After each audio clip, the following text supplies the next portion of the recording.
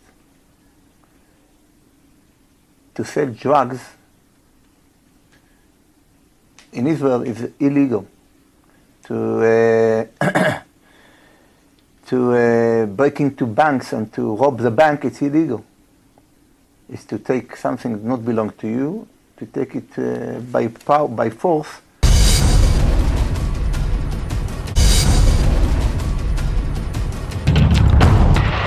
Israel के पास ताकत है, लड़ाकू विमान है और उसके लिए गाजा पट्टी पर हमला करना बच्चों का खेल है।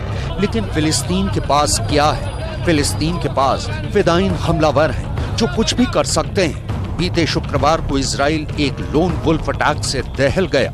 फिलिस्तीन के नागरिक हुसैन काराकेह ने यहूदियों की भीड़ को निशाना बनाते हुए तेज रफ्तार कार उनके ऊपर चढ़ा दी। इस हमले में 3 लोगों की मौत हुई है। इसमें 6 साल और 8 साल के 2 मासूम बच्चे भी शामिल हैं। लेकिन कुछ वीडियोस में दावा यह किया गया कि फिलिस्तीनियों ने आतंकवादियों के समर्थन में जश्न मनाया।